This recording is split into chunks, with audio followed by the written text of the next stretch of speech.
Eu sei disso.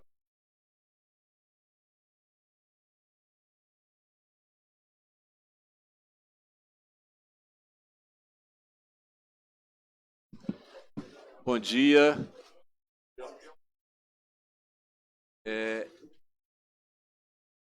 Desculpe o atraso, mas tivemos uma entrevista coletiva, quer dizer, tivemos, não, o candidato teve uma entrevista coletiva bastante frequentada aí do lado, e foi um pouco difícil abrir caminho para chegar até aqui. Então, bem-vindo, Ciro, à Academia Brasileira de Ciências. É um prazer recebê-lo aqui. A Academia Brasileira de Ciências, evidentemente, tem uma postura apartidária, né? Mas não a política, porque nós defendemos uma política de ciência e tecnologia que leve ao desenvolvimento sustentável do país. E estamos convidando todos os candidatos a presidente a virem aqui. Estamos muito satisfeitos por ter aceito esse convite. Eu quero mencionar, Ciro, algumas das pessoas que estão aqui.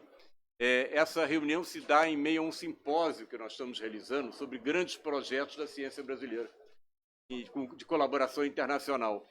Então, temos aqui cientistas, pesquisadores, não só do Rio de Janeiro, mas também de São Paulo, do Rio Grande do Sul, Minas Gerais, né? E o simpósio tem um intervalo agora justamente para conversarmos sobre ciência e tecnologia. Então, eu quero cumprimentar o Wildel Moreira, presidente da SBPC, né, companheiro de luta em defesa da ciência, da tecnologia, da inovação, da educação de qualidade no Brasil. Né, o Francis Bogossian, presidente da Academia Nacional de Engenharia. Né, o Pedro Celestino, presidente do Clube de Engenharia. Estão aí os engenheiros também representados nessa reunião. Temos também o Watanabe, que é diretor da COP, aqui presente. Quero cumprimentar também os membros da diretoria da Academia Brasileira de Ciências, que estão presentes aqui. João Fernando Gomes de Oliveira, que é o vice-presidente da Academia Brasileira de Ciências, professor da Universidade de São Paulo em São Carlos. Oswaldo Alves, que é vice-presidente regional de São Paulo, professor da Unicamp. José Murilo de Carvalho, que é diretor aqui do Rio de Janeiro. Cumprimento também a Helena Nader, que já foi presidente da SBPC, lá está ela, né? Grande guerreira da ciência, né? Grande companheira de lutas também. Quero cumprimentar também o Augusto Gadelha, diretor do Laboratório Nacional de Computação Científica, Marcelo Morales, diretor do CNPq, Jorge Guimarães, presidente da Embrapi, tem feito um trabalho fantástico de aproximação da academia com as empresas. Cumprimento também, não estou fazendo na ordem, não. Aqui o protocolo é um pouco caótico, né? Cumprimento também o deputado Pedro Fernandes, que é candidato a governador do estado do Rio de Janeiro. O que mais aqui? Vamos ver. Augusto Raup, subsecretário de Ciência e Tecnologia do Rio de Janeiro, está por aí, em algum lugar, atrás, isso aí. Né? Fernando Riso, diretor do Instituto Nacional de Tecnologia. Né? Tá? E possivelmente esqueci de outros que estão por aí, mas, enfim, temos vários representantes aí, ilustres da comunidade científica, membros da comunidade do Rio, de São Paulo, Minas Gerais, Rio Grande do Sul, como mencionei. Então, no encontro anterior, eu deixei para entregar os documentos da academia no final da sessão. Foi caótico, certo? Então, aproveito para entregar agora. Então, eu queria lhe entregar aqui o documento da ABC aos candidatos à presidência do Brasil. Tem uma série de propostas para o desenvolvimento do país e para o desenvolvimento da inovação também, que é uma plataforma realmente de governo, de Estado, até mais do que governo, para a ciência, tecnologia, inovação, e o título é Ciência, Tecnologia, Economia e Qualidade de Vida para o Brasil, uma vez que ciência, tecnologia e inovação estão intimamente ligadas à qualidade de vida. Quero transmitir também esse projeto de ciência para o Brasil, que foi um trabalho de mais de 2 anos, envolvendo 180 cientistas, e que fizeram esse volume, que tem 16 capítulos, versando sobre várias áreas da ciência brasileira, com estado da arte, propostas de política científica. E também tem um capítulo aqui especificamente sobre inovação. Então, esse livro aqui, Projeto de Ciência para o Brasil. presentinho aí, uma lembrança, e finalmente, né, esse livro aqui, que é o livro que comemora os 100 anos da Academia Brasileira de Ciências, Ciência no Brasil, e que também tem uma história da ciência no Brasil aqui. Em particular, aqui dentro, na página 20 do livro, a página 20 fala sobre o Sobral, o eclipse solar em Sobral. Então está aqui a descrição da reunião de cientistas que ocorreu naquela época. A observação de um eclipse foi fundamental para confirmar uma teoria do Einstein. Aqui essa literatura para o senhor. Então,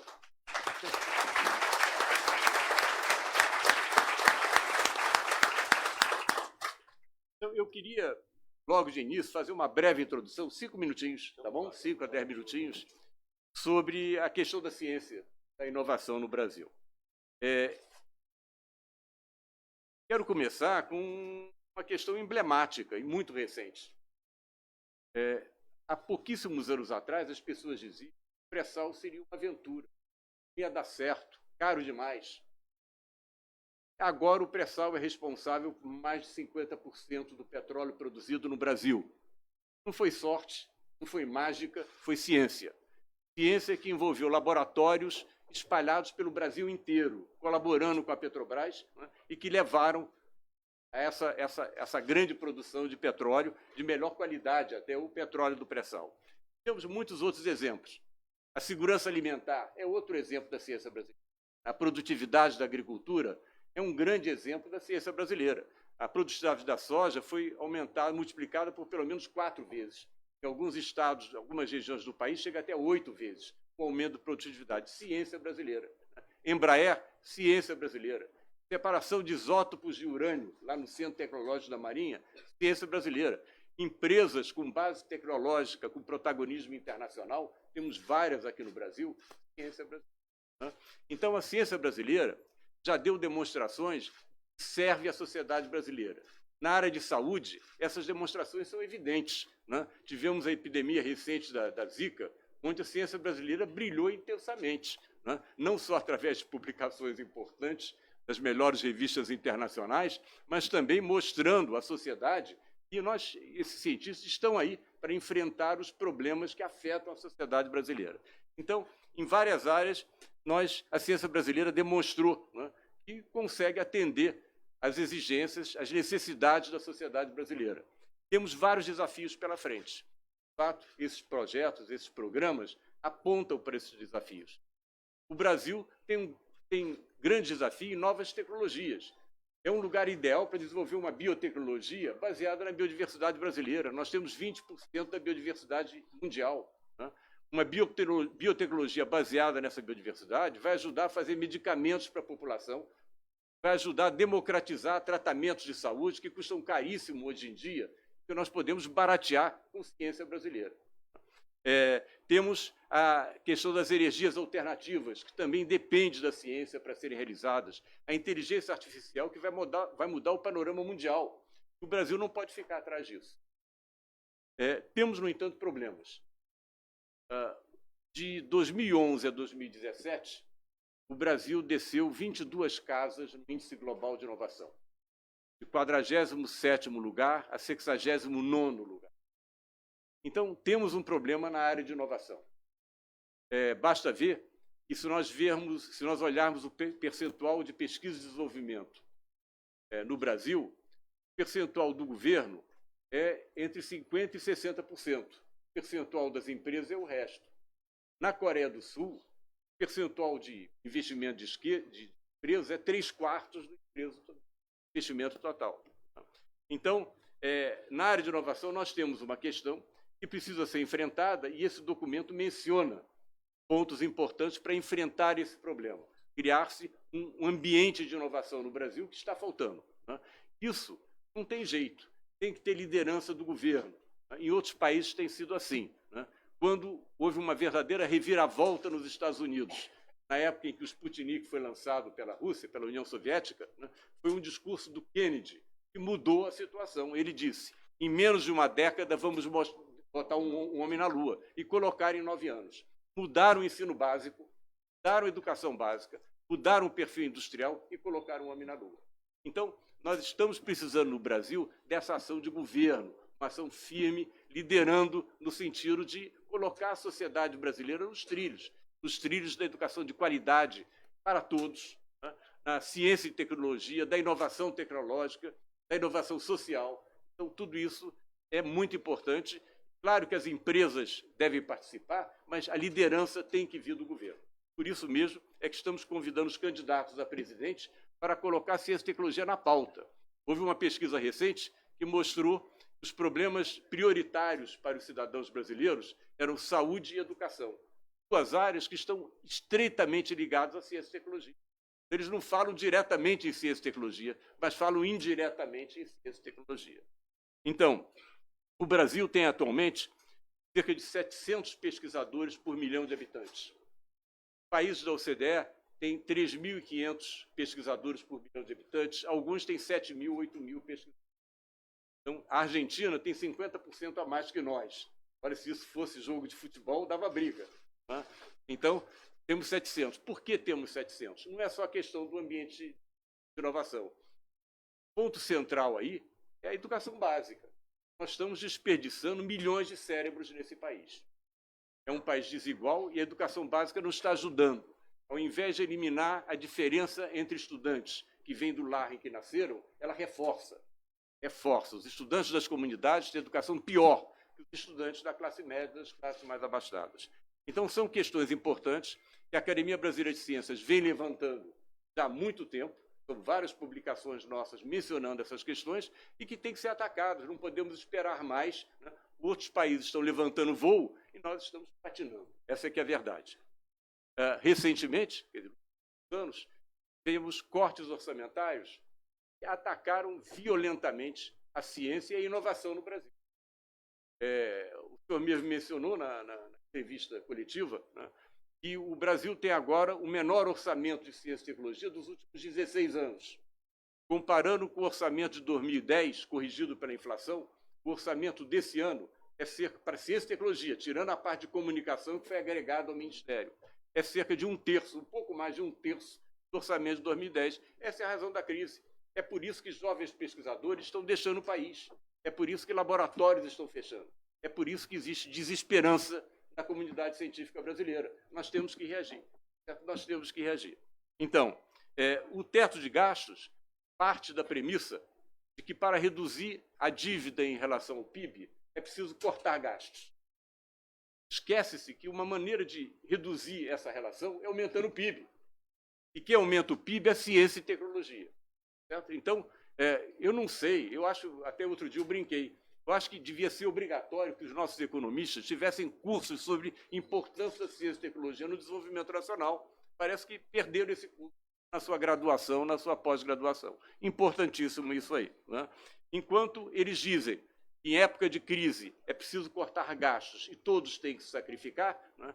A China, em época de crise, aumenta seu investimento em pesquisa e desenvolvimento. Em particular, aumentou em 2012 o investimento em pesquisa básica em 26% em relação ao ano anterior, atingindo 2,05% e pretende atingir em 2020 2,5% de pesquisa e desenvolvimento. A Coreia do Sul já passa dos 4%, quer chegar a 5% do PIB.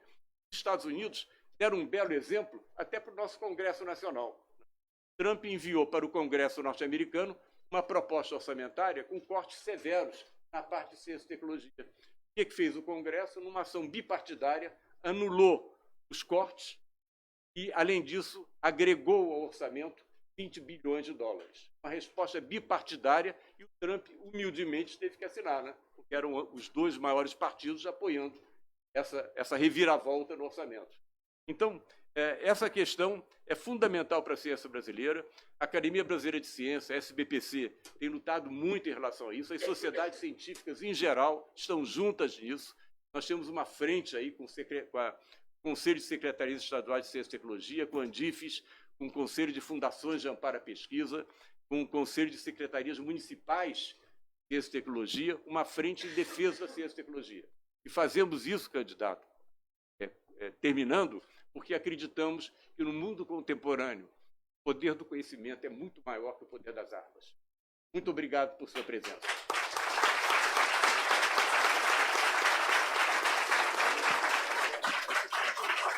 20 minutos, meia hora, você está tempo para perguntas, tá bom? Bom, muito bom dia a todas e a todos. Mil perdões pelo involuntário atraso. Estou na área aqui já há 15 minutos de antecedência, mas só consigo chegar aqui e eu tenho horror a isso. Portanto, me desculpem e eu quero ver se eu tento ser o máximo objetivo possível para não lhes importunar muito mais do que já fiz. Meu caro professor Dr. Luiz Davidovich, em cujo nome cumprimento a toda a comunidade técnico-científica do Brasil, não sem saudar também uma mulher, professora Helena Nader, que tem um papel extraordinariamente relevante e é referência para mim desde muitos anos. Enfim, eu já comecei a correr o risco, vou fazer como de não nomear todos, cumprimentei um homem e uma mulher, e vou fazer como a gente fazia nos antigos comícios do Ceará, demais autoridades civis, militares e eclesiásticas. Eu faço aqui uma apresentação de um breve currículo para credibilizar o que eu quero dizer aqui, que é um pouco eloquente, porque eu me sinto num momento absolutamente importante da minha caminhada rumo à presidência da República, se for essa a vontade da maioria do povo brasileiro. Eu tenho no meu currículo a honra de ter sido governador do Ceará, que criou o sistema de ciência e tecnologia. Criei a Secretaria de Ciência e Tecnologia, criei a Fundação Cearense de Amparo à Pesquisa, criei a lei, né, que vinculou parte do ICMS ao financiamento, e lá não se trabalha contingenciamentos, portanto, é de status contínuo.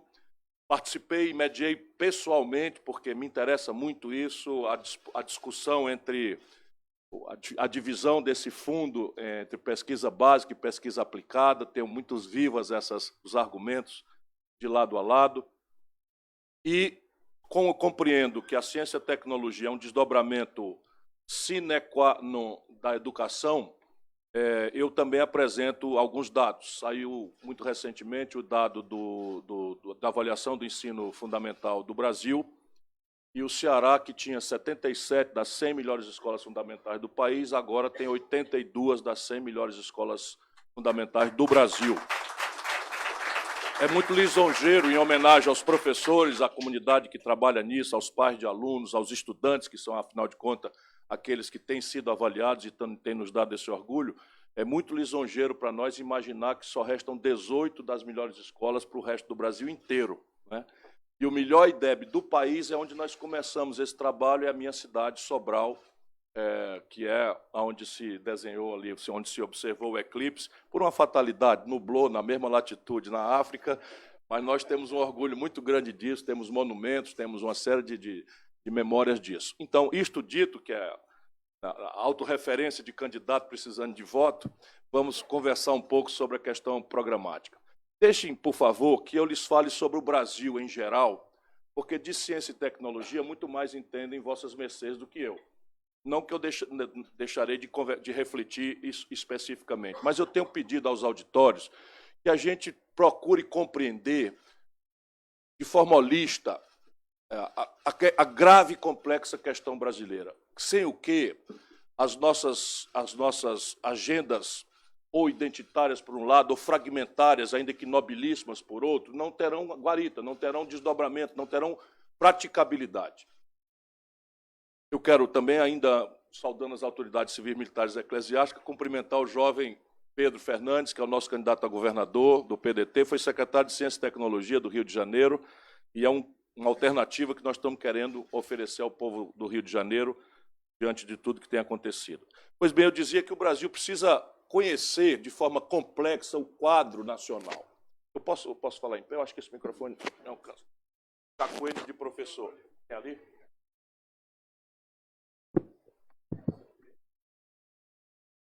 Eu tenho dito, basicamente, que o Brasil precisa mudar, e isso parecendo ser um truísmo em certos ambientes, como provavelmente é esse, não o é se nós cotejarmos com um certo consenso que há na elite brasileira. E a elite aqui não é uma coisa que eu quero falar como do ponto de vista negativo. A elite são os tomadores de decisão, são as referências da política, da economia, que celebram aí uma espécie de consenso que absolutamente está nos levando para o brejo, mas de uma forma absolutamente chocante. Se não vejamos, para nos proteger das emoções, das paixões, os números. O Brasil tem hoje, tenho repetido, 13 milhões e 700 mil desempregados, 32 milhões e 200 mil pessoas na informalidade. E vamos ver, isso aqui significa que tem 32 milhões de pessoas, mais 13.700, fora de qualquer esforço de produtividade coletiva, fora de qualquer contribuição para os regimes previdenciários, que tem, por lógica, a relação formal de trabalho. Então, não é trivial. E o Brasil tem 63 milhões de pessoas, quase metade da população ativa, com nome sujo no SPC, colapsadas no crédito, que é o principal motor na vida brasileira de atividade econômica, que é o consumo das famílias. O desdobramento disso na vida social nos indica a selva, para reforçar a ideia de que nós precisamos mudar. O Brasil anotou nos outros 12 meses, oficialmente registrados, 63.880 homicídios. Quase todos jovens, quase todos pobres, quase todos pardos das periferias do país. O Brasil anotou, isso me choca, cada dia que eu vou estudando, me dá um nó na garganta, e felizmente eu transformo em energia para lutar. Às vezes até um certo gás, como de chamar esse Bolsonaro de jumento de carga, porque é necessário que a gente desmoralize esses sargentões que acham que podem tutelar a vida nacional. Isso tem que ficar bastante claro, porque esse tipo de cobra a gente deve matar antes de nascer. E eles estão muito agitadinhos, estão muito animadinhos, muito agitados, estão se sentindo autorizados a fazer. Pois bem, o número que eu queria dizer que me traz esse nível de exasperação é que oficialmente se registraram 60 mil estupros de mulheres brasileiras nos últimos 12 meses. E os especialistas me dizem que isso deve ser menos de um terço da verdade, porque as mulheres se constrangem de ir às delegacias, muitas delas, não é pela essa violência machista, se sentem semi-culpadas, meio culpadas de terem sido vítimas desta barbárie, porque pintaram o rosto de um jeito ou usaram a roupa de outro jeito acolá. Então, esses números, né, já deveriam recomendar a uma sociedade que tem sensibilidade social a necessidade de mudança. Mas aí alguém acha que eu sou vesgo, inclinado para a esquerda e tal. Mas vamos olhar aqui outro número. O Brasil fechou 220 mil pontos de comércio do desmantelo do governo Dilma para o fundo do poço do governo Temer. 220 mil lojas foram fechadas em 3 anos no Brasil. 13 mil indústrias fecharam no nosso país, na hora que a gente precisa desesperadamente industrializar o país, agregar valor, gerar empregos, cobrar os impostos que são mais volumosos que vêm da indústria. 13 mil indústrias foram fechadas no Brasil, mantendo do governo Dilma para o fundo do poço do governo Temer. 1.300 no último ano, 1.600 no último ano, o que significa que a tendência está recrudescendo nesse momento. Ou seja, para não lhes cansar, a qualidade que tem essa plateia distinta da maioria do nosso povo, que não tem visão, aqui está um punhado de números muito eloquente a recomendar a mudança. E aí começa o drama político brasileiro. A mudança, concordem comigo, a mudança não se trata de trocar Francisco, Maria ou José por Pedro, Antônio ou Rita. Se fosse isso, era mais fácil. O problema do Brasil é muito mais grave e complexo. Trata-se de desenhar estruturalmente uma compreensão do Brasil, do seu papel no mundo e a relação complexa do Estado Nacional Brasileiro falido com a nossa economia e com as inerências dessa economia, entre elas e especialmente a inteligência nacional, a ciência, a tecnologia e a inovação. Ou seja, é preciso que nós nos livremos de alguns dogmas que ainda hoje infestam a vida nacional depois de todo esse descalabro e que vem na esteira de uma avassaladora onda de propaganda ideológica que é capturada no Brasil por uma certa elite, pouco lida, ou parte dela muito lida, mas lida nos manuais dos Estados Unidos, que não compreende empiricamente a observação da nossa realidade, e ficam replicando esse dogmatismo, usando exemplaridades caricatas que não faltam, né, da deformação do Estado. Então, o Estado brasileiro está cheio de deformações, a corrupção virou o centro do discurso reacionário brasileiro, e aí nós chegamos ao paroxismo em que o moralismo de goela está a serviço da imoralidade mais grave e mais chocante do país. Olhe, é um inferno o ambiente onde nós estamos. Para racionalizar isso, substituir esse debate passional, fascistoide, por um lado, né, ultra caudilesco, por outro lado, nós precisamos tentar um método. E a ideia aqui é oferecer ao povo brasileiro, com começo, meio e fim, as bases de um projeto nacional de desenvolvimento. Cada palavra dessa quer dizer uma coisa e abre uma porção de conflitos, todos politicamente muito arriscados. Projeto, por exemplo, supõe banir do imaginário da elite brasileira o mito neoliberal. A crença ilusória que jamais funcionou na história da humanidade, em tempo algum, de que o laissez-faire, de que o espontaneísmo individualista do mercado tem a força, a condição, a inteligência e as energias para resolver o nosso problema. Isso nunca aconteceu na história da humanidade. E a partir da crise de 2008, não há mais um sequer acadêmico relevante no mundo que defenda esta impertinência. Por uma questão simples. A questão simples é: as condições de empreender não são globais. A única coisa que está globalizada de verdade é a informação. E a informação plota na cabeça de cada periférico do planeta Terra uma expectativa de consumo que se refere ao bom, bonito e barato que a vanguarda produtiva mundial produz em condições muito peculiares. E essas condições não são democraticamente espalhadas pelo globo terrestre.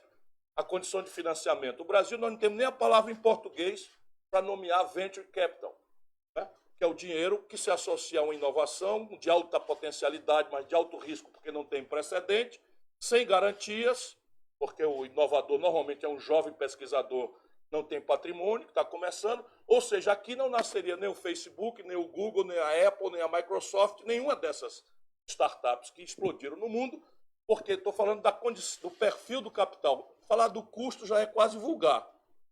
Nos Estados Unidos se financia, quando se toma um empréstimo, um agricultor, um pecuarista, um industrial, um comerciante, a 1,75% de taxa de juros ao ano. Aqui no Rio se desconta 1,75% a duplicata ao mês. Põe para competir uma economia que se financia nessa condição com a outra, arbitrada por um consumidor incauto que está simplesmente buscando bom, bonito e barato, sem qualquer outra ordem de consideração, não fica meu irmão, vai ficar na rima. Mas a outra questão é a escala. A outra variável que não é globalizada é que as vanguardas globais se apresentam para competir com mega escala. E escala é basicamente o ponto de partida de economias domésticas, de mercados internos, que o Brasil potencialmente tem e que abandonou como um valor intrínseco, né, destruindo a própria possibilidade de você usar isso como uma potencialidade competitiva nas relações internacionais. Resultado prático: uma calça jeans produzida num 1 bilhão de unidades numa fábrica de Xangai chega mais barato do que custa produzir na Sulanca de Caruaru, onde toda essa agenda reacionária do empresariado descuidado do Brasil, a agenda já está praticada. Lá não tem direito trabalhista, lá não tem previdência, lá não tem tributo, lá não tem absolutamente nada. E a calça jeans chinesa chega lá mais barata, porque 1 bilhão de unidades é mais barato produzir e basta ganhar meio centavo na unidade. E terceira assimetria tem a ver centralmente com o nosso encontro hoje. Esse produto ou serviço que as vanguardas oferecem se apresenta para competir up-to-date ao último estágio de domínio tecnológico. Incautamente, nós não somos obrigados, nós não somos induzidos a refletir na nossa decisão de consumo, mas nós queremos o último estágio. É o smartphone de última geração, com tantos megapixels na câmera, é o meio de diagnóstico médico de ponta, é a química fina de ponta, é o bem de capital de ponta, é a informática embarcada de ponta, e nós descuidadamente fomos achando que podíamos competir como se o domínio técnico-científico fosse uma coisa democraticamente distribuída pelo mundo. Não é. Pelo contrário, já está virando gueto dentro das nações desenvolvidas. Você comparar a qualidade do trabalho de um trabalhador do Vale do Silício, na Califórnia, com um mexicano que serve a comida dele no restaurante, na Califórnia, do outro lado da rua, já está produzindo novas tensões no mundo, dentro dos países de vanguarda, dentro dos países ricos. O que não dizer dos países inteiramente periféricos, como é o caso de um país como o Brasil. Não se pode dar o luxo de simplesmente engatar o trem do vanguardismo produtivo, porque nosso povo tem 208 milhões e 500 mil pessoas para consumir esse standard, né, de alta excelência tecnológica, que nós crescentemente desaprendemos de produzir. O resultado prático é que bastou o Brasil crescer um tantinho de nada, se apresenta um buraco monstruoso na nossa conta com o estrangeiro e nós, ciclicamente, alimentamos o nosso povo com a ilusão de que nós vamos pagar celular, microeletrônica, telecomunicações, informática com soja bruta, milho bruto, minério de ferro bruto e petróleo bruto. Essa conta não fecha. Quando vai muito bem, pelos ciclos de commodities, o Lula vira popularíssimo.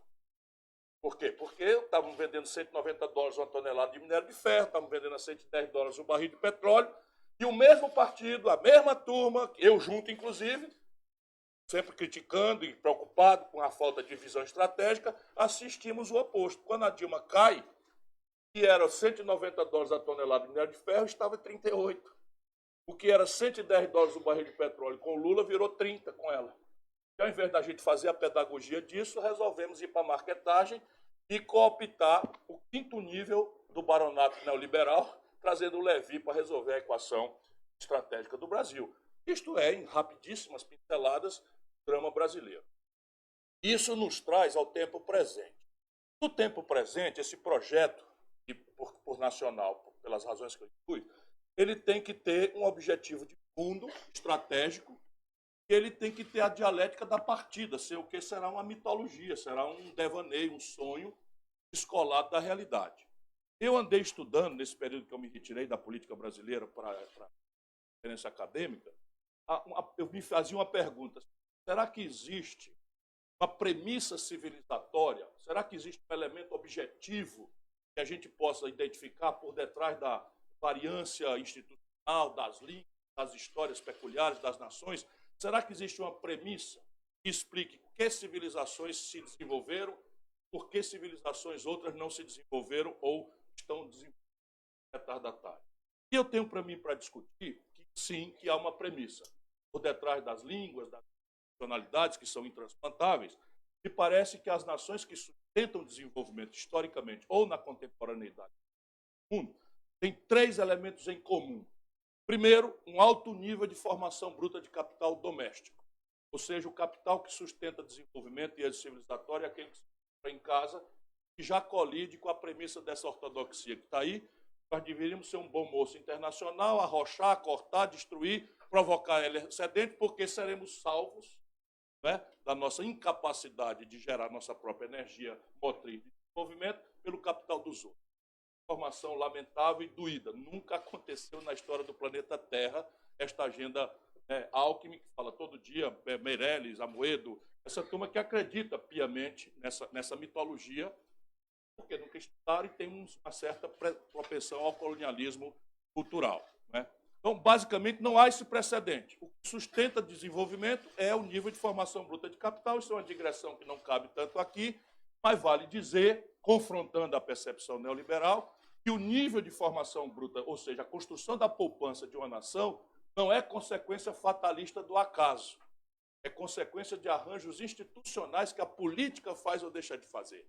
Faz bem feito ou faz mal feito. No caso brasileiro, é flagrante que está fazendo mal feito pelo sistema tributário regressivo, que cobra mais de mais pobre, cobra menos de mais rico, que tributa consumo em vez de tributar retenção especulativa de renda e transação de gerações sem tributação, sem pagamento, que não cobra tributos de dividendos empresariais, que escorcham as empresas. Então, um país de empresa quebrada e empresário rico. Isso é nepotista, o capitalismo nepotista brasileiro. Segundo, jamais prosperou qualquer sociedade, volto a dizer, pouco importa o desenho institucional e, mais ainda, pouco importa a retórica. Por detrás do êxito civilizatório, nós vamos encontrar invariavelmente uma coordenação estratégica entre governo, empreendedor privado e pensamento técnico.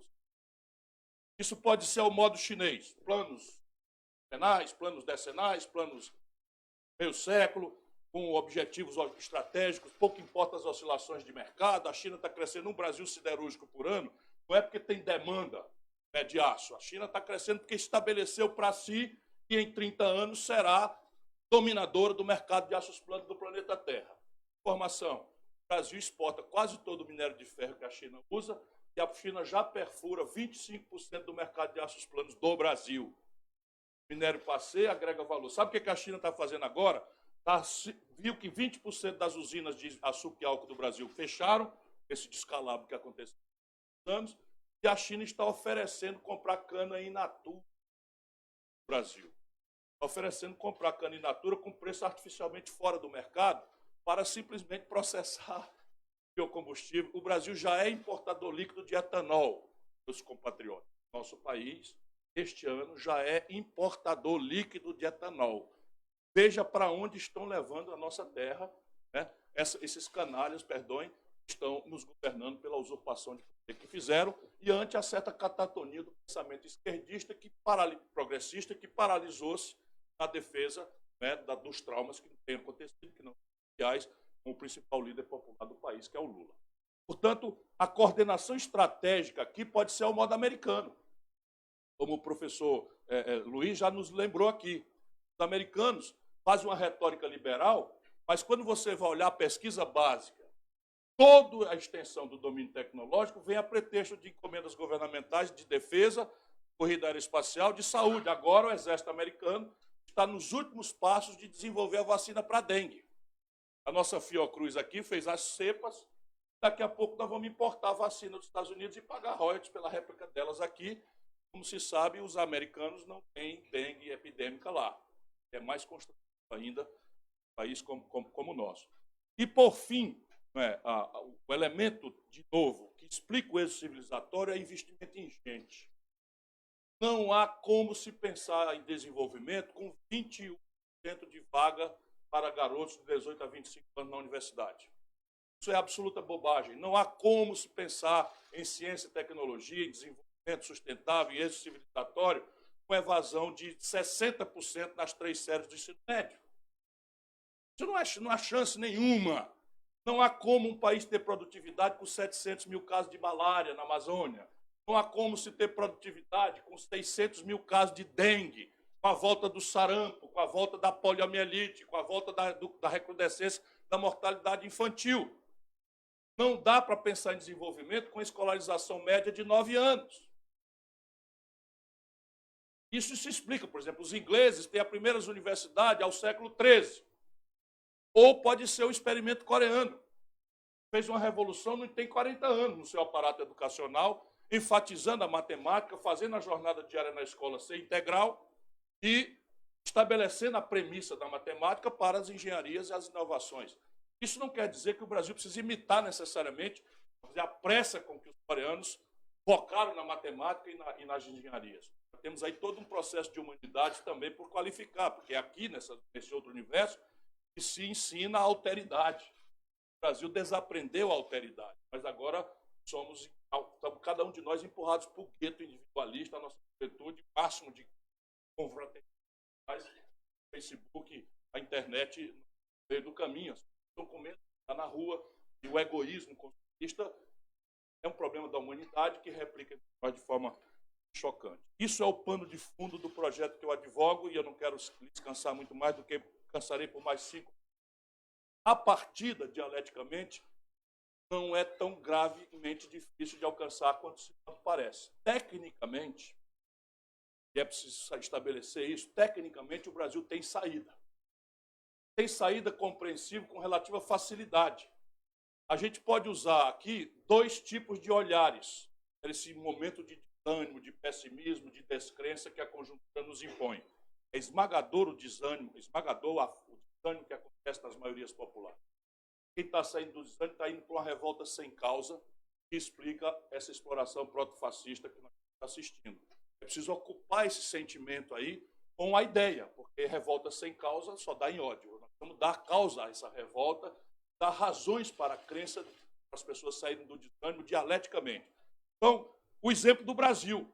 Entre 1950 e 1980, este país, com o mesmo céu, o mesmo chão, o mesmo povo, todas as contradições disso, é citado nos compêndios de economia global como um milagre econômico. O Brasil saiu do zero e virou a 15ª economia industrial do planeta Terra em 30 anos. A China agora nos tomou esse recorde, mas era nosso por décadas. Portanto, o problema aqui, se não mudou o céu, o chão e nem o povo, o problema aqui é que mudou a conjuntura política. E a política está ao alcance da mão de uma democracia. Se a gente postar o povo como o elefante, poderia, né, saber da força que tem. Se o elefante do circo soubesse da força que tem, não faria tão docilmente a patinha levantar ao mero estalar de dedo do domador.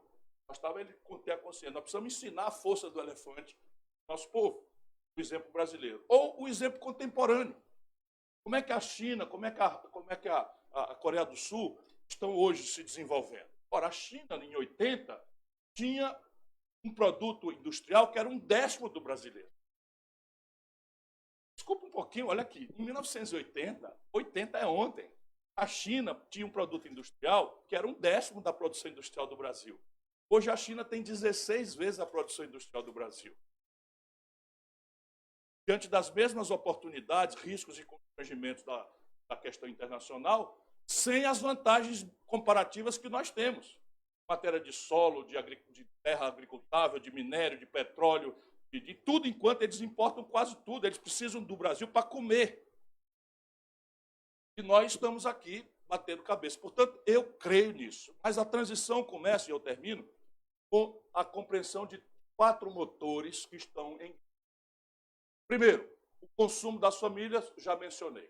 É preciso ajudar a população a se libertar desse conhecimento do crédito e fazer um processo keynesiano, com clareza keynesiano, de gerar empregos aos milhões o quanto antes. Aqui quem tem essa força ainda não é o que importa, mas a força aqui é saneamento básico, é moradia popular, porque é construção civil, ela emprega muita gente com problema de qualificação mais sofisticado, menos sofisticado, não importa nenhum insumo do estrangeiro, isso pode ser ordenado, ainda antes de resolver a equação fiscal, pode ser ordenado por um conjunto de outras ferramentas de crédito, de agências laterais, basta mudar algumas vírgulazinhas desses protocolos neoliberais que entupiram a contabilidade nacional. Segundo, a questão do empresariado. Outro motor do desenvolvimento econômico é investimento empresarial. E hoje, pela mesma razão daqueles, o empresariado brasileiro está sem poder investir. 2 trilhões é a dívida consolidada do setor privado brasileiro, 400 a 600 bilhões de reais, dos quais caminhando aceleradamente para crédito de recuperação duvidosa. Resultado prático, nós, de forma imprudente, porque não temos projeto, permitimos, sob controle da esquerda, o poder brasileiro, que 85% das operações financeiras do Brasil se concentrassem em 5 bancos. 2 dos quais públicos, que estão no cartel, corrupção, e toda a direção desses bancos acaba dando no Banco do Brasil e na Caixa Econômica como pit stop, estágio, para entrar na iniciativa privada, ser sócio dos e 3 bancos privados, Unibanco, quer dizer, Itaú, que comprou o Unibanco, Santander e Bradesco. Nenhum país do mundo faz isso. Só para vocês terem uma ideia, os americanos revogaram uma série de controles. Isso causou a crise de 2008, eles já perceberam o grave erro que cometeram, mas remanescem nos Estados Unidos, disputando clientes, 5.000 bancos. 5.000 bancos disputam via redução de juros, redução de tarifa, e nós permitimos o vassalagem política que 85% da estrutura financeira do país fosse apropriada por si. É preciso resolver isso, e o laissez-faire não tem ferramenta para isso.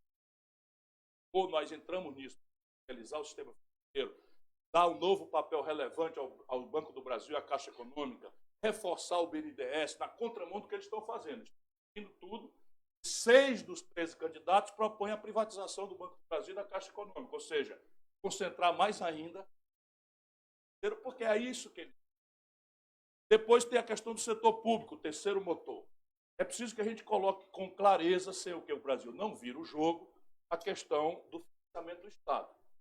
Claro que há uma proporção dívida-PIB que queria qualificar pelo incremento do PIB. Essa é uma decisão que eu tenho tomada comigo. A ideia aqui é botar o Brasil para crescer e administrar os riscos, tensões, sequelas, eventualmente, que a decisão de crescer vai trazer. Por exemplo, o Brasil cresceu 5 pontos sobre 5 pontos, falta energia. O Brasil cresceu 5 pontos sobre 5 pontos, mais 2, vai faltar engenheiro. Vocês tomaram tanto. Pois é, mas nós já vimos isso ali. No princípio do governo Dilma, ainda no rescaldo do Lula, faltou engenheiro no Brasil. Médico nem se fala. Médico nem se fala. Né? Então, são constrangimentos, mas você tem que administrar essa tensão, o país crescendo, e não o país retrocedendo, como perdemos quase 9% do PIB, essas loucuras de 3 anos. Nem a depressão de 29 celebrada nos compêndios de economia como o pior momento do capitalismo, destruiu riqueza como nós brasileiros destruímos nesse desatino do governo Dilma para cá. Isso tem saída. Tributar mais as heranças, tributar os lucros e dividendos, olhar com pente fino as renúncias fiscais. Qual é o sentido de fazer renúncia fiscal para estimular consumo de automóvel numa hora como essa? Agora, isso aqui tudo custa voto que vai-se embora. É preciso que os outros votos entendam, né? Senão vai ficar uma bela palestra, uma bela teoria, né, para o Bolsonaro administrar depois. Fala-me Deus. Vamos adiante. E, por fim, a questão da reindustrialização do Brasil. O Brasil tinha 30% do PIB em 80, hoje remanesce 11% a 10%, tendendo a zero. Isto aqui é o pior fenômeno desindustrialização. Um intelectual coreano que eu conheço, está escrevendo uma tese sobre a hecatombe desindustrialização. O Brasil está se permitindo testemunhar de forma absolutamente apática. E aqui nós temos que ir não pela ideia dos campeões nacionais que odeiam corrupção e clientelismo. Nós temos que ir pelos grandes vetores que permitem ao Brasil entrar numa cadeia global. Sem desmerecer nada, são evidências que saltam do nosso balanço de pagamentos. Petróleo, gás, bioenergia, isso é uma evidência. Depois, o complexo industrial da saúde, é uma outra evidência. 17 bilhões de dólares é o que o governo federal brasileiro gasta esse ano, trazendo do estrangeiro coisas que têm 80% de patente vencida. E você, com institutos de engenharia reversa, lá na Universidade de Montes Claros, incuba uma empresa com computadores, você faz uma revolução. Né? É evidente que tem outras sofisticações maiores quando chegar em meios de diagnóstico, mas nada que a inteligência brasileira, desafiada, empoderada e apoiada, não seja capaz de resolver. Lembrança disso, inclusive quero colocar em debate a lei de propriedade intelectual, porque o Brasil hoje está pagando royalties por inteligência vencida, especializada de forma corrupta, estamos pagando royalties por patente vencida. É preciso, né, pôr em debate todas as coisas, e eu estou muito ligado nisso aí tudo.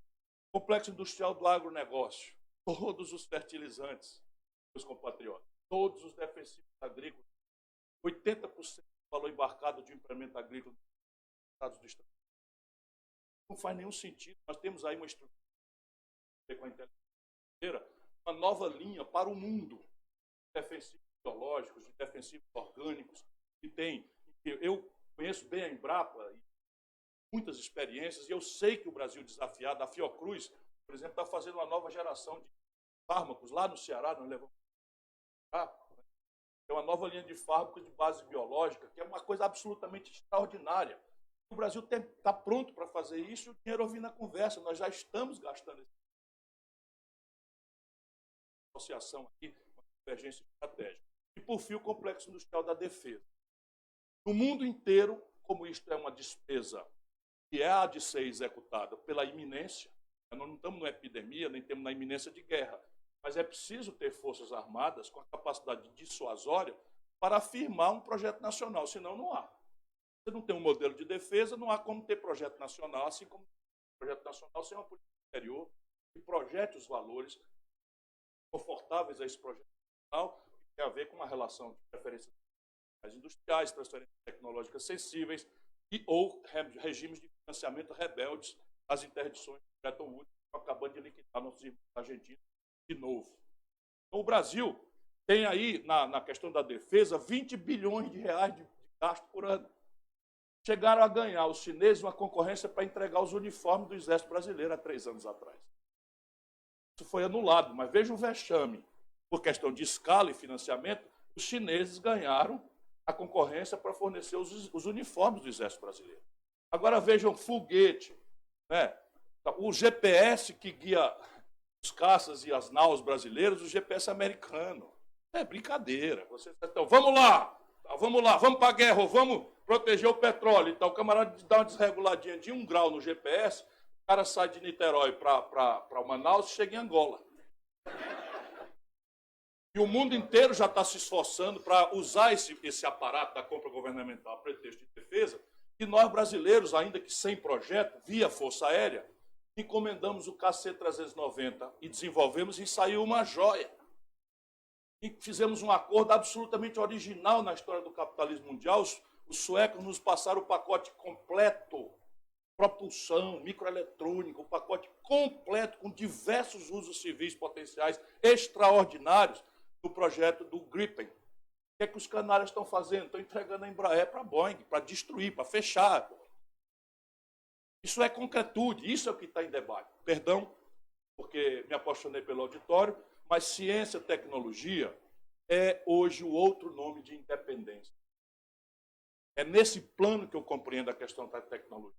Tudo mais que se falar de soberania, de mandar no seu próprio nariz, de criar o seu próprio destino, de ser uma nação independente, o outro nome disso, modernamente, é ciência e tecnologia. Se você tem, você é uma nação independente. Se você não tem, você é um protetorado alheio. E é com essa centralidade que eu quero tratar o assunto. Eu pretendo descontingenciar de forma obrigatória, deixando inclusive para os meus sucessores o imperativo legal que o Fundo Nacional de Ciência e Tecnologia não possa ser contingenciado. Eu pretendo presidir pessoalmente o Conselho Nacional de Ciência e Tecnologia, porque essa é uma praia que eu gosto, que eu quero dar absoluta sensível prioridade. Eu quero elevar, e vou buscar isso via uma série de ferramentas, Estado e empresas, via estímulos e coerções democráticas, né, que as empresas acudam, de maneira a nós chegarmos a um objetivo modesto, mas audacioso, de 2% do PIB, investimento em ciência e tecnologia pelos próximos anos.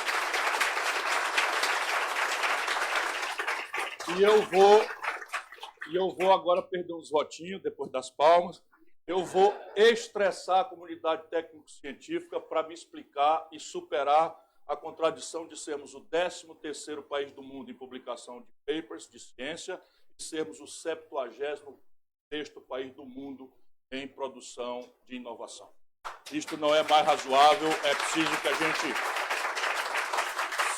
de forma iluminista, respeitando toda a autonomia dos cientistas, etc., etc., mas nós somos um país muito pobre que precisa dar utilidade prática para a vida do nosso povo para anteontem. Muito obrigado por sua atenção.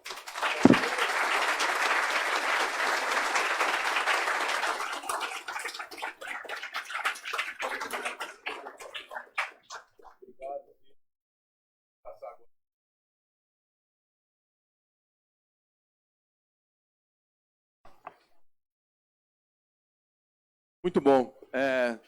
Duas brilhantes falas. E eu fiquei muito feliz de terminar com a discrepância entre ciência e inovação. E esse é o nosso maior incômodo. Eu fiz parte da comissão que escreveu esse documento e o senhor vai ver que o 3º capítulo dele é só sobre essa discrepância. A gente vive num país que é um grande produtor de commodities, não pode continuar sendo, e o efeito pêndulo das commodities tende a aumentar de amplitude e não vai ter volta. Se toda a economia dependendo de commodities vai viver numa montanha-russa e a gente não pode passar por esse sofrimento mais vezes. A maneira da gente reverter esse processo é a gente ter uma capacidade de aplicar conhecimento em inovação. Isso a gente não está conseguindo. Por que não está conseguindo? A primeira explicação genérica é que o ambiente de inovação é altamente desarticulado, burocrático e ineficiente. Mas isso é muito geral. O fato é que nós temos uma capacidade científica, nós temos um cavalo de corrida preso, mas a nossa capacidade científica é no sentido de produzir pecinhas de conhecimento de um quebra-cabeça que não monta. Porque para montar esse quebra-cabeça, a gente precisa de inteligência no governo, de um sistema empresarial que funcione de uma maneira diferente do que funciona. O markup na cadeia de manufatura é no começo.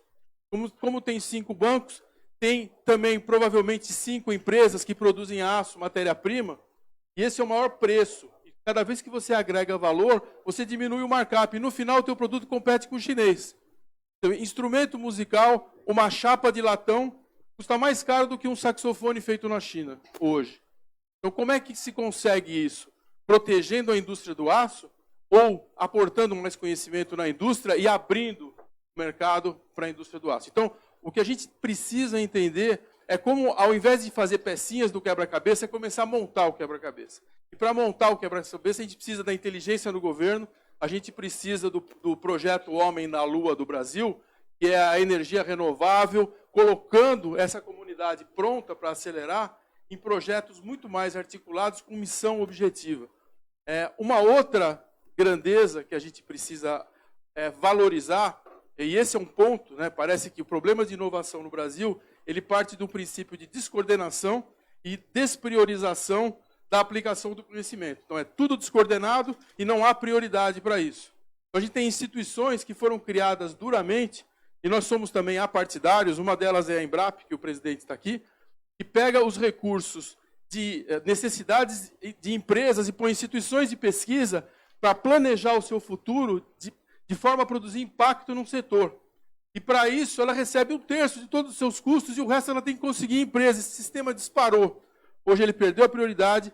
Em 6 meses a Embrapa vai fechar. Tem um documento sobre o que é a Embrapa aqui. Eles estão sem recursos, conseguiram crescer espantosamente. É uma organização tipo Fraunhofer no Brasil, e que não tem prioridade. Não tem visão do que é prioritário. Então, a nossa emenda número 9, ela coloca 95, ela coloca com teto de gastos e fala assim, vamos ver onde dá para cortar e fazer menos barulho. E ciência é o lugar onde a população não consegue ouvir esse barulho. Então, a gente precisa reverter isso rapidamente. Precisamos colocar coordenação, inteligência no governo, projetos top-down para montar os quebra-cabeças de inovação e fazer tudo isso funcionar. Obrigado. Senhores, a pergunta vai ser mais rápida. É mais uma... Pergunta rapidinho, senão... Em primeiro lugar, eu queria lhe agradecer, governador, a sua presença aqui, muito importante. Eu li no seu site todo o seu projeto, eu conheço a parte de ciência, da bioeconomia, mas o que eu queria trazer rapidamente é que o Brasil é um país, tem 3 poderes que tem que dialogar. E como é que o senhor vai conseguir várias das coisas que o senhor colocou, extremamente relevantes, vão depender do diálogo com o Congresso Nacional.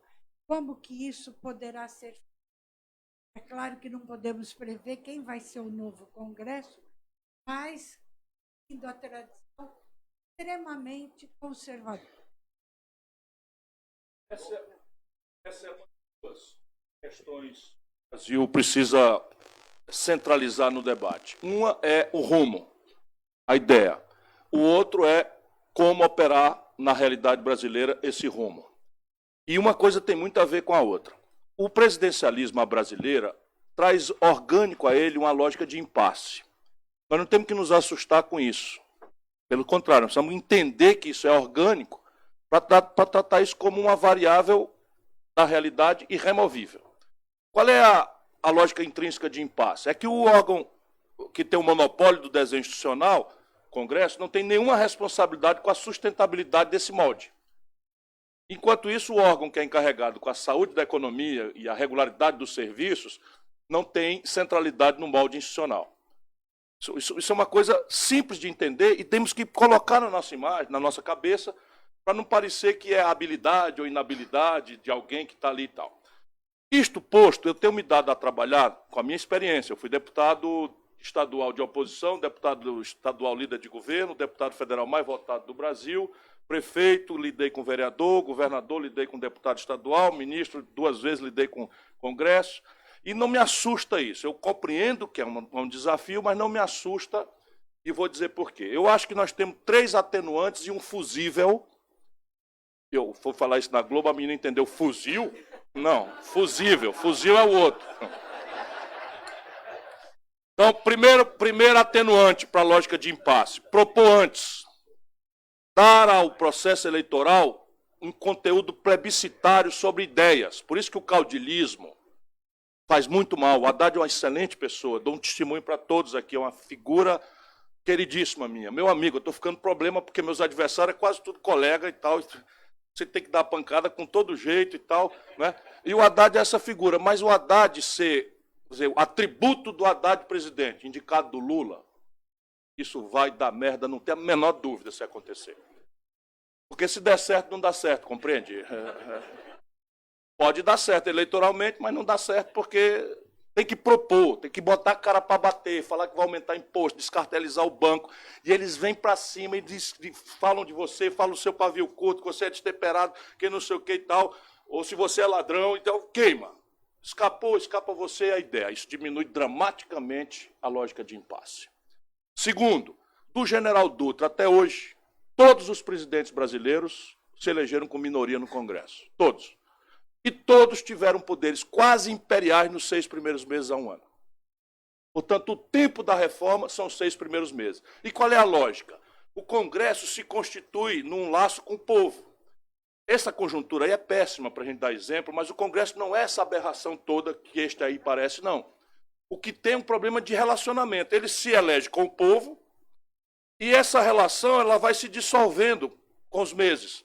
E ele vai sendo preso, o povo volta para casa, 3 meses depois não lembra nem o nome do deputado em quem votou, e o Congresso do Brasil, como todos os outros, é cercado de lobbies, grupos de pressão, de interesses práticos, tá? Quase sempre dissociados com o interesse popular. Portanto, é preciso aproveitar esse tempo em que o laço da energia, do calor da política, da constituição mesmo do mandato, então 6 meses é o tempo da reforma, e é 6 meses mesmo. Em vez de ser o primeiro dia, é 6 meses. Chamar, mediar, discutir, respeitar o conservadorismo. O Brasil, o medo da mudança é uma coisa inerente ao ser humano. E vamos lá, e traz a mediação das universidades, que estão muito distanciadas, de propósito. O poder político mediocrizou-se e afastou a universidade. E no mundo inteiro, a convergência da universidade é instantânea. Instantânea, vem ali. Como é que faz? E tem 1 milhão de pesquisadores trabalhando cálculo atuarial da Previdência, modelos previdenciários de tripilares. O mundo inteiro está cheio disso e o Brasil afastou a universidade. Terceiro, o Pacto Federativo rasgado. É uma tragédia, mas tem um lado bom. Por quê? Porque quem tem experiência como eu sabe que o centro de gravidade da política não é Brasília. O centro de gravidade da política é a federação, os governadores e prefeitos que constituem os deputados. Portanto, se você quer fazer uma negociação de atacado, converge um novo pacto federativo. O Rio de Janeiro quebrado, não tem saída para o Rio fora de um pacto federativo novo. Não tem energia no Rio capaz de resolver o problema do Rio. Rio Grande do Sul, não tem saída o Rio Grande do Sul. Já estudei. Minas Gerais, não tem saída Minas Gerais se não tiver uma interação com o novo desenho do pacto federativo. E aí tem que se colocar com o objetivo de restaurar as energias da federação. E concentrar o sacrifício na União, que tem mais margem, que não tem limite para endividamento, que não tem uma série de ferramentas que a ortodoxia não quer deixar acontecer.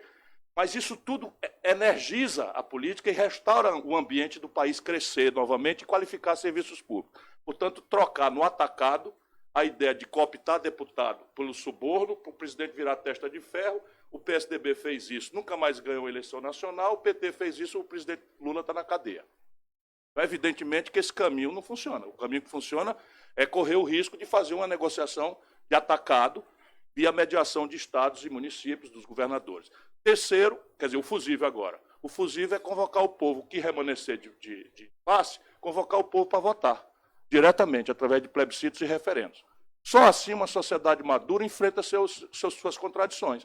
Você imagina que algum congresso vai revogar privilégio previdenciário?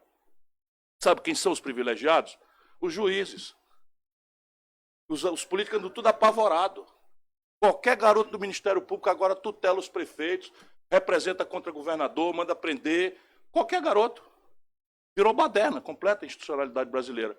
Agora imagina um deputado lá no gabinete dele, só, nós vamos acabar com o privilégio de que o auxílio moradia, não sei o que e tal, para juiz que tem residência, é uma imoralidade e agora vai ser ilegal. O cara diz assim, o senhor vai votar esse negócio aí mesmo? Trancadinho no gabinete? Isso mesmo, meu irmão. E o povo em casa, falando mal dos políticos. O deputado faz o quê? Então tem que mandar o povo votar. Olha aqui, os privilégios. Vota aqui. Você quer que mantenha o privilégio? Vamos dar 90-10 para a gente mandar plebiscito. Por isso que a elite brasileira não tolera a ideia de plebiscito e eles ficam falando que é chavismo. Watanabe. E rezar, né? Sempre ajuda muito. Bom, sou Edson Watanabe, diretor da COP. Queria agradecer mais uma vez a sua visita ano passado. Estive lá. E falar de alguns comentários que eu ouvi no final da palestra dos professores. Disseram assim, esse cara estudou direitinho os números e está sabendo das coisas. Acho que foi um bom comentário. Gostei de ouvir que vamos chegar a 2% do PIB, mas falando do sistema judiciário, eles já estão a mais de 2% há algum tempo e dizem que vai subir mais. O resto do mundo, sistema judiciário, o resto do mundo seria 1/5 disso, aproveitando aí que foi. Bom, eu fui intimado pelo presidente aí a ser o coordenador da reunião magna da Academia Brasileira de Ciência do ano que vem. Logo, na hora senti bastante honrado, mas logo depois uma acadêmica falou assim, bem feito. Mas o tema são os 17 ODS, que eu não sabia na época.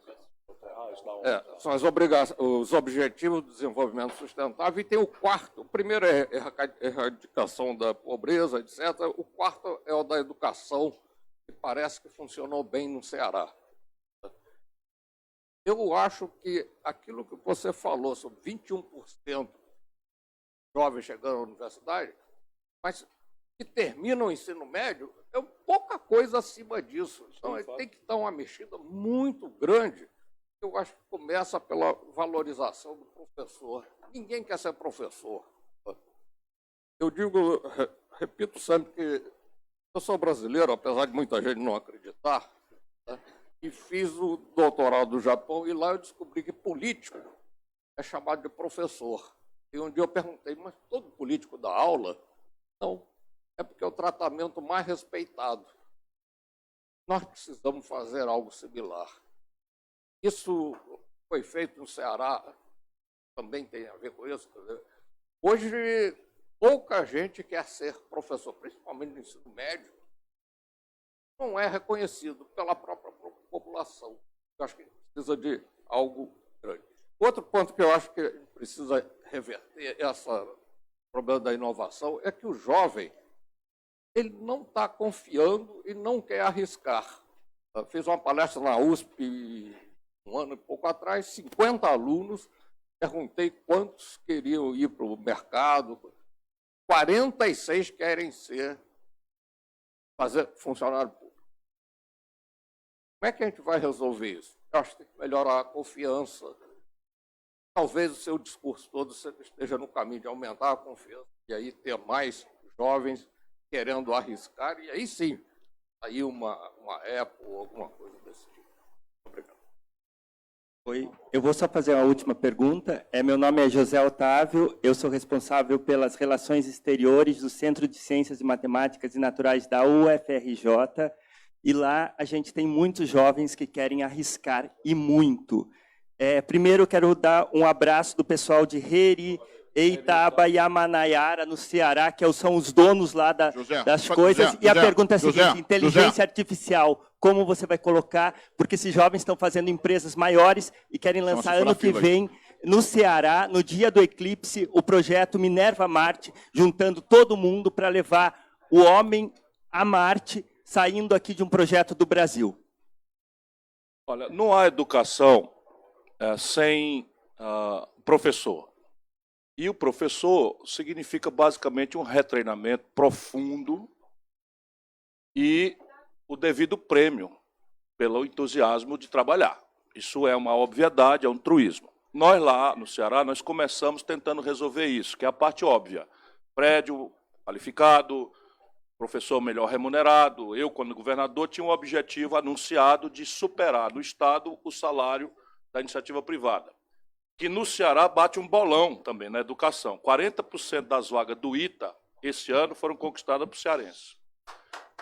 Um deles de escola pública, os outros 39 de escola privada, mas já vai começar a vida da escola pública.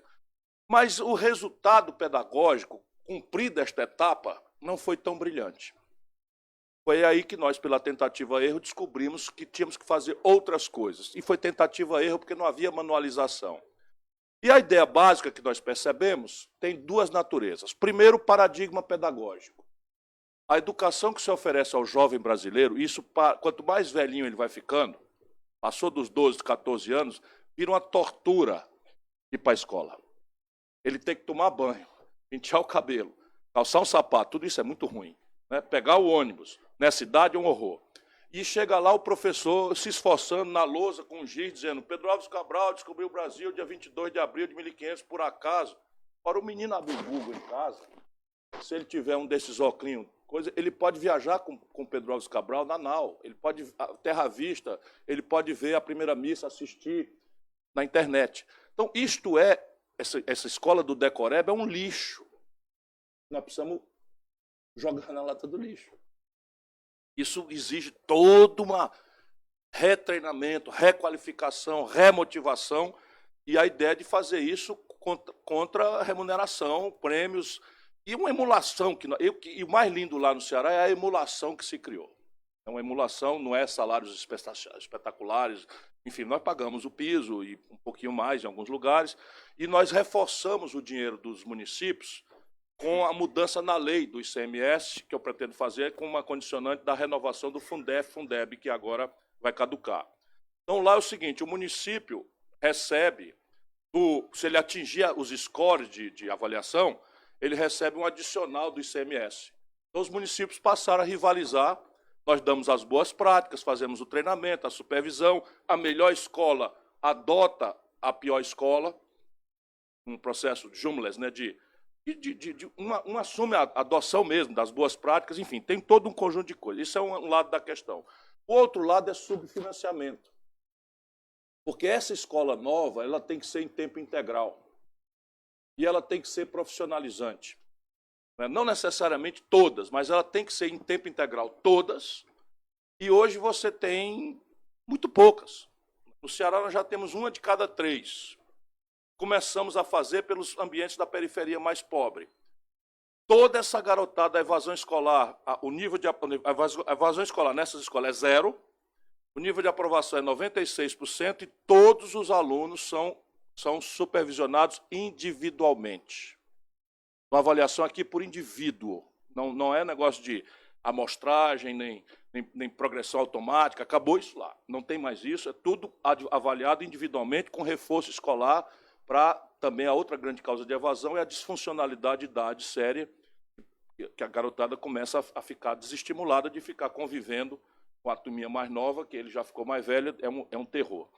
E chegamos à sofisticação, por exemplo, na escola na ensino fundamental, de aluno autista, é um professor para cada um. Não custa nada. Um professor para cada autista. Isso tudo funciona. Aí tem um centro de línguas, de adesão voluntária, está disseminado, em Sobral tem um centro de línguas e laboratórios, para despertar vocações para as aptidões física, química, matemática, etc.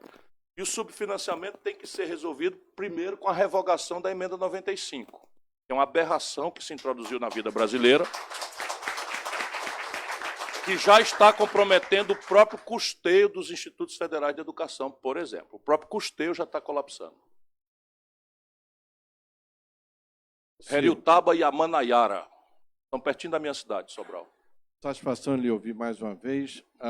Essa é uma casa que festeja ou dá valor à questão da racionalidade da didática, qual você é um mestre. Você é bastante racional no seu raciocínio, bastante didático. Então, aqui eu acho que você ganha votos com essa postura que você coloca aí.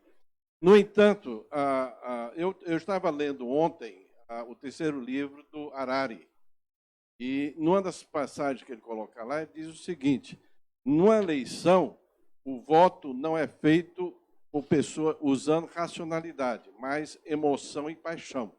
E o que nós vemos aqui no Brasil hoje, nesse processo eleitoral, é que os candidatos racionais estão, digamos, perdendo o voto, os estão não adquirindo a liderança dos votos, e aquele que não tem nenhuma racionalidade, nenhuma proposta concreta, por um simples acidente, um simples fato lamentável que ocorreu, de repente passa a crescer, que claramente demonstra uma emotividade, uma paixão que está no eleitor. Como é que você vê essa questão, certo, da eleição, em que pé está neste momento? Eu gostaria de ter essa sua visão nesse momento. A solução para isso é achar um ponto de equilíbrio, né? Então, se eu estou conversando com a liderança do pensamento científico brasileiro, evidentemente que ficaria muito exótico, né, eu fazer aqui alguma coisa de... Eu já sou meio avesso a isso. né? Tem um horror esse populismo latino-americano que eu acho que nos faz um mal tremendo. Mas a relação com o povo, eu sou um velho ganhador de eleições. No Ceará nunca perdi nenhuma, e no dia que eu perder eu caio fora, porque as pessoas que me conhecem não votam em mim, como é que eu vou votar? Isso aqui é uma pinicadinha no Haddad. Você já percebeu? Pronto, uma emoção também é fazer as pessoas rirem, né? Então isso é uma emoção. Eu fiz de brincadeira aqui e tal, né? Mas, veja bem, não deixe que a sua expectativa e a sua militância seja abatida por pesquisa. Pesquisa é um truísmo, é um retrato de um momento, pesquisa eleitoral. E a vida não é retrato, a vida é filme. Então, essas eleições são eleições completamente únicas na história brasileira. Mas, se você quiser compará-la, é uma eleição semelhante à de 89. Com uma diferençazinha, que não é trivial, dada a... O que é 89? É um fim de ciclo, né? O país encerra a ditadura, tem o trauma, né, do governo, da morte do Tancredo e a assunção do Sarney. Olha aí como muda pouco. PMDB, a merdalhada geral de corrupção, de fisiologia, de inflação, o diabo, e não há uma liderança natural. Então a população em 89 olhou para o processo, as lideranças tradicionais não decolaram, Aureliano Chaves, Ulisses Guimarães, né, que eram as pessoas que vinham das estruturas, estavam muito desmoralizadas, e a população inclinou-se por uma coisa que hiperfraturou. É impressionante olhar isso hoje. E aí vem o Collor, que foi empacotado pela grande mídia como a resposta àquele momento. Então era o moralizador, era o caçador de marajás, o homem que ia moralizar, botar o país em ordem com a chicotada, e fazia apologia da modernidade neoliberal. Não muda nada, né? Olhar o discurso do Amoedo, igualzinho, igual, é uma coisa impressionante. E aí você vai e o Lula aparece como negação, né, desse negócio aí, com uma ruptura grave. E surge um pensamento que tentou cicatrizar 64.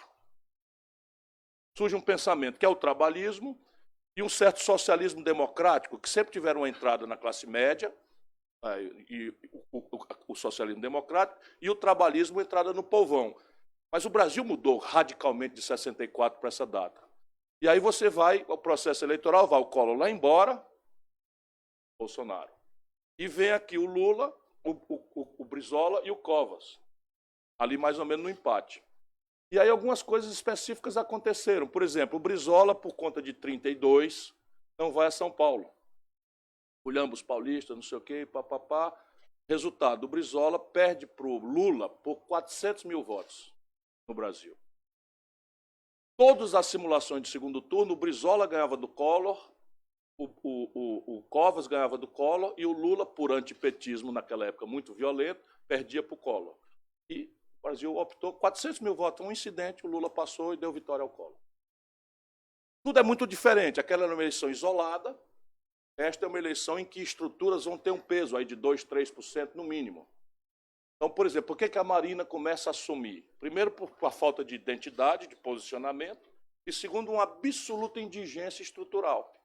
Tem um candidato a governador, não tem um candidato a senador em canto nenhum, e essa é uma eleição, isso vai ter uma influência em 2, 3, 4 pontos, pode acontecer, críticos para fazer a diferença. O protesto está indo embora, que é a negação da política. Se não for a facada, que é uma tragédia mesmo, ele já estaria desmilinguindo. Mas ele é o cabra marcado para perder a eleição no segundo, se a gente não cometer imprudência. Por quê? Porque a rejeição dele é a maior de todos. Nós não cometemos imprudência, não botarmos o egoísmo, o justo apetite partidário, são naturais, mas vou pensar um pouco no país, a gente derrota ele. Tenho confiança nisso. Claro. Ele tem mais cabelo do que você, então. FGV. Sei bem, sei bem. É voluntário, pode votar.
Não, deixa eu concordar consigo. O problema da gente estar confinado para falar sobre a questão complexa, e eu ainda abusei da sua paciência, acaba sendo telegráfico, onde não se pode ser telegráfico. Eu sou profissional do direito.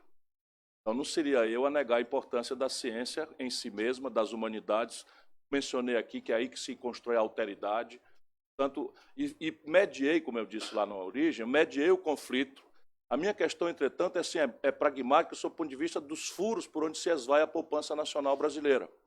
Então, o Brasil já passa de 15 bilhões de dólares o custo de patente, o custo de royalties. E nós precisamos, por causa disso, tapar esse furo o quanto antes. Não quer dizer, em nenhuma hipótese, antagonizar patente com ciência, em absoluto. Em absoluto. Eu sei que não existe pobre de nível médio, ainda que ele não tenha uma profissão técnica, treinada, etc., basta que eles tenham uma escolarização qualificada, em nível médio, ele se evade da pobreza e da miséria. Portanto, não há esse antagonismo na minha cabeça. Apenas eu quero resolver o problema. E a brincadeira, assim, é porque é uma fórmula da gente fazer as coisas com bom humor. Eu me preocupo, agora eu vou fazer racionalmente. O Lula indicou o Haddad candidato a prefeito de São Paulo, e o Haddad postulou a reeleição e perdeu no primeiro turno para um farsante como o João Dória e tirou 16% dos votos, perdeu em todas as urnas de São Paulo. Pronto, falei sério. Continuo sério. Vocês estão rindo, eu continuo sério. Vamos fazer essa brincadeira com o Brasil? Vamos. Não tem problema nenhum. Ele, por exemplo, se for para o segundo turno, eu voto nele. Simples assim. Como votei nos últimos 16 anos. Engolindo tudo que eu não precisava engolir. E agora, passado tudo, está lá, ele foi para o Ceará, eu, que sou de lá, não aceito o apoio do Eunício Oliveira. Denuncio o Eunício Oliveira, porque é golpista. Está lá. E ele vai e desce no Ceará e abraça o Eunício Oliveira. Eu estou sem palanque em Alagoas, porque eu não aceito a aliança que o meu partido fez com o Renan Calheiros, filho. Eu ainda podia até relativizar, eu não aceito.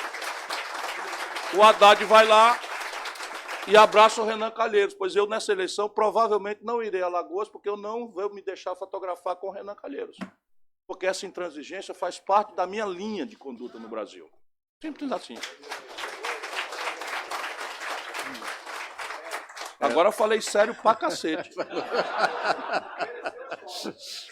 Ciro, então, nós temos já notícias da sua assessoria. Não, vamos continuar. Assessoria reprograma. Não? Ah, é? Reprograma o voo. Eles estão dizendo aí que tem voo aí que vai, tudo bem? Eu ando de jatão da Gol. Então tá bom. Eu ando de jatão então, da só, Gol, ele não me espera. Mas como é ponte aérea, a gente dá um jeito. Eu quero fazer um comentário só. Toma o controle aí. Fazer um comentário que é o seguinte. Alô? Fernando, então vamos pegar mais 3. Vê aí, tá bom? Olha, eu controlo. Eu controlo o público aqui e você controla a sua assessoria. Perfeito. Tá bom? Bom, eu quero só aproveitar o que disse o Edson Watanabe sobre a reunião magna do ano que vem, né, que vai ser sobre os objetivos do desenvolvimento sustentável. E eu queria aqui fazer um convite e uma proposta, né, caso você seja eleito. A proposta é a seguinte: o presidente eleito tem a possibilidade, a sua equipe, de fazer alterações no orçamento para 2019. Certo? E eu acho que é uma oportunidade que não deve ser perdida de manifestar concretamente sua visão sobre a importância de ciência e tecnologia, né, aumentando os recursos para ciência e tecnologia em 2019. Então, essa é uma proposta que eu faço.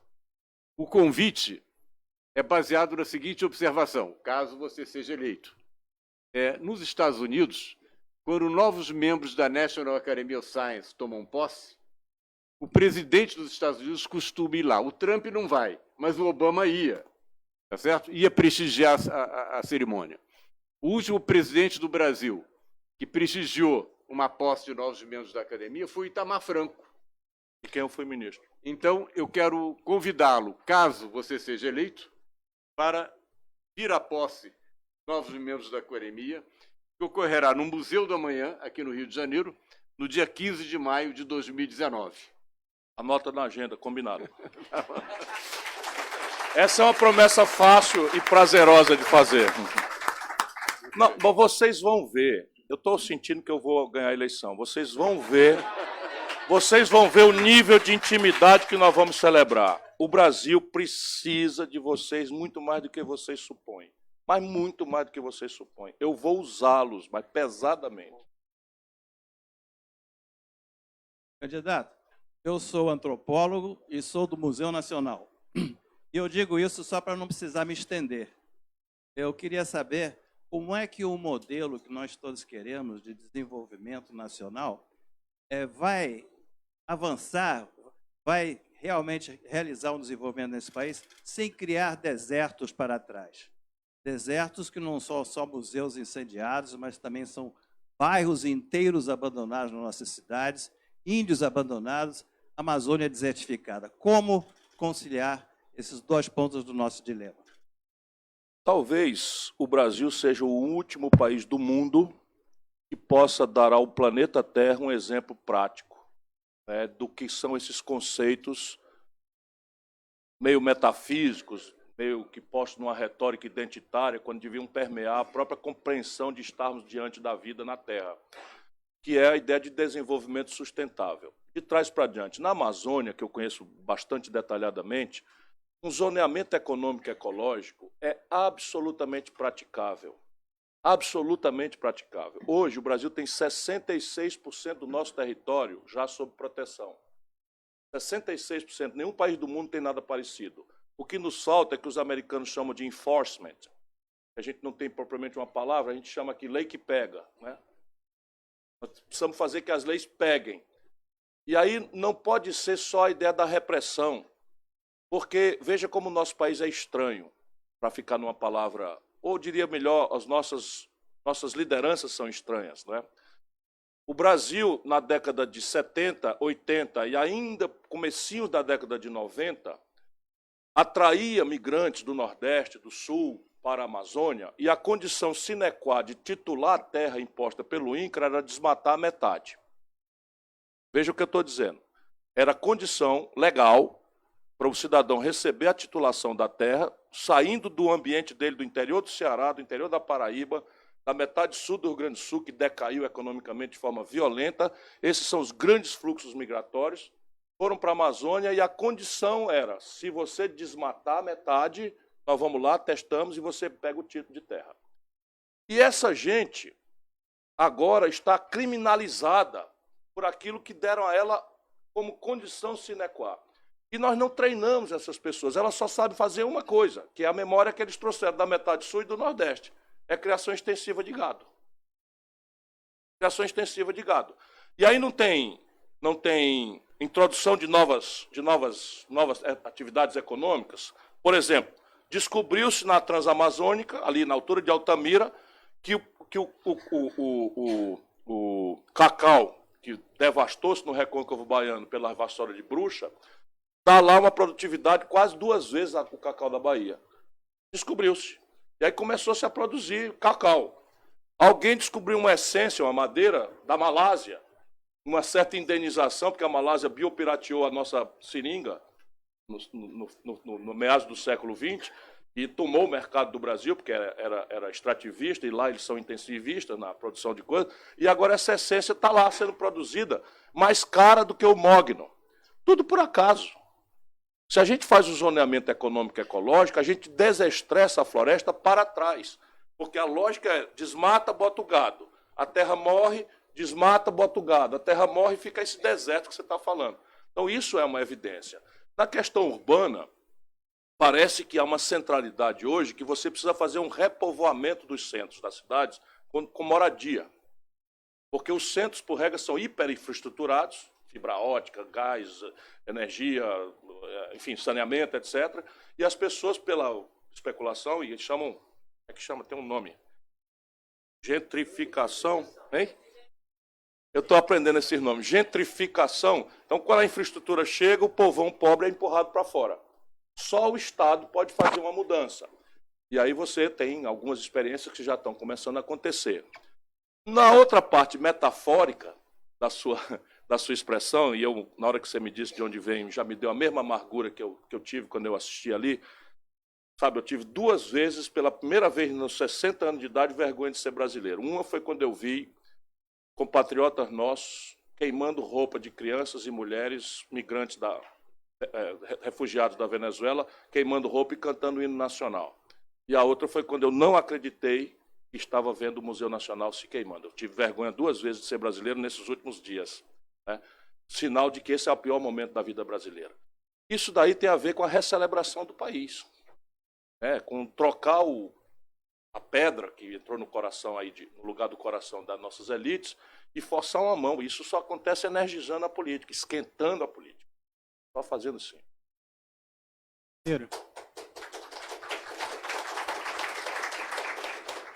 Bom dia, Ciro. Meu nome é Pedro, sou mestrando do CBPF, Centro Brasileiro de Pesquisas Físicas.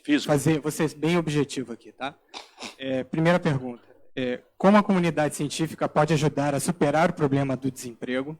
A segunda, o que você acha de programas de empreendedorismo para cientistas? Como exemplo, eu posso citar o programa Jovem Cientista do NIT Rio, Núcleo de Inovação Tecnológica, que fica lá no CBPF.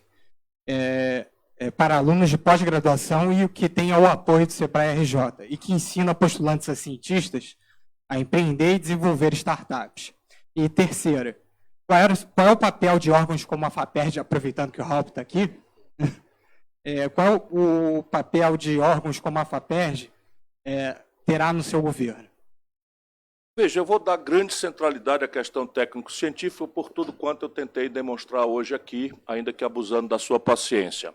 Mas uma das tarefas que o Brasil precisa fazer, em linha com as melhores práticas internacionais, é dar caminho para jovens inovadores empreender. E isso, basicamente, tem que ser feito com venture capital, que é um tipo de capital que não lhe exige garantias e nem sociedade, nem empréstimo, nem juro.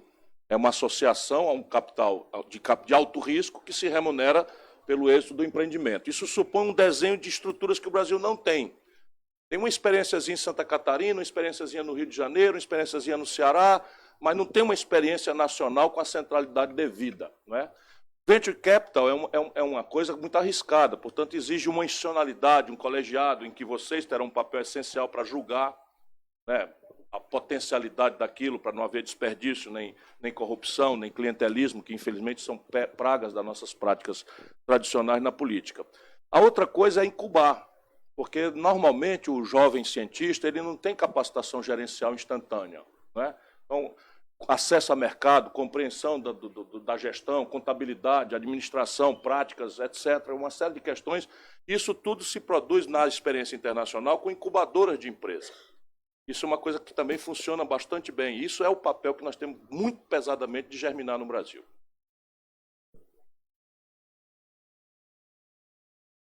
Bem, bom dia, boa Mestre, tarde. Boa tarde. Uma questão que aqui, nesse encontro que nós estamos tendo esses 2 dias aqui na academia, sobre os projetos, grandes projetos de cooperação internacional, além da questão de recursos, que o Luiz levantou muito bem, né, que inclusive já foi respondido sobre a sua perspectiva para o próximo ano, que está nos agoniando extremamente, é a questão também da burocracia.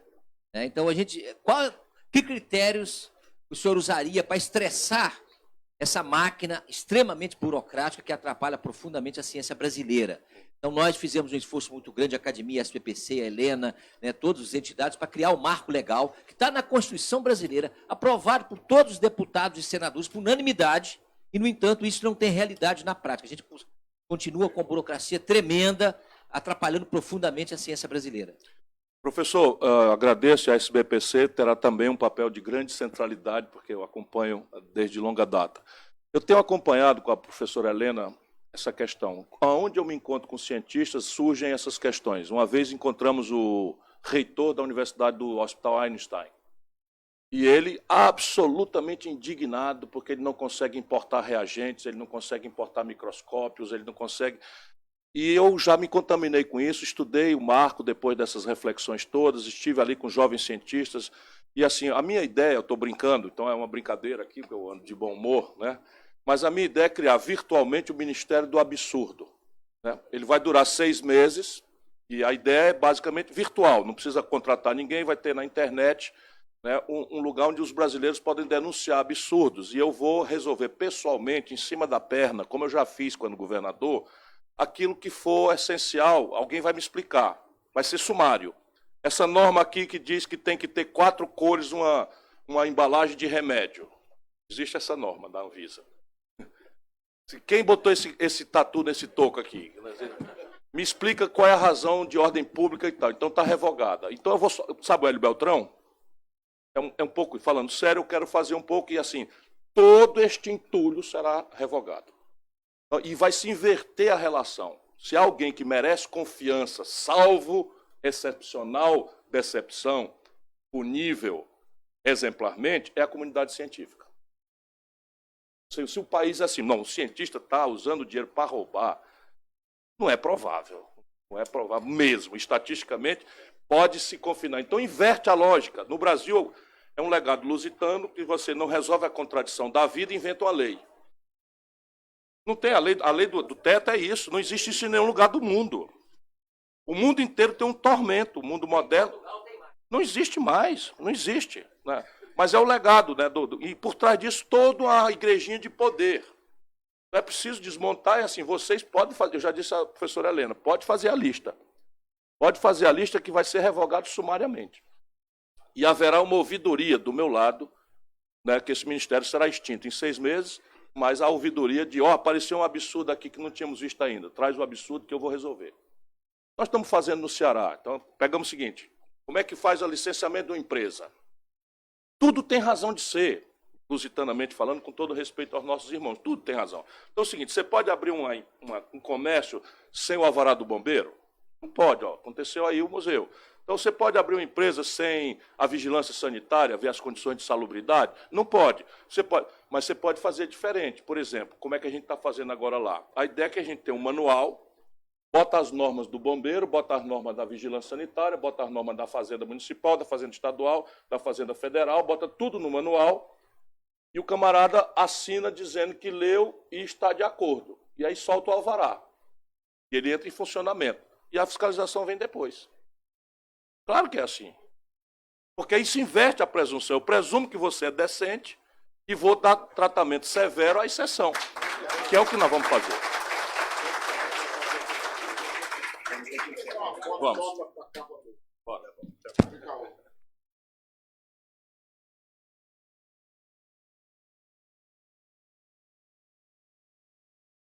Correr lá pro Jatão. Doutor Carlos Gadelha, o senhor estava aí, eu não tinha visto. Doutor Carlos Gadelha, Fiocruz. Então, só para encerrar, eu agradeço muito a presença do Ciro aqui. Desejo-lhe boa sorte aí na campanha. Agradeço a presença de todos vocês. Quero dizer também para os participantes do simpósio que nós estamos organizando, que nós vamos começar 1h30 em ponto, porque, afinal de contas, as ideias só não bastam, é preciso ter algum alimento nesse meio tempo, tá bom? E vamos em frente, então. Espero ter outros candidatos aqui também, vamos discutir com eles, com a intenção muito forte de colocar ciência, tecnologia e inovação na pauta dessas eleições. Então, agradeço a sua contribuição para colocar esse tema em pauta. Muito obrigado.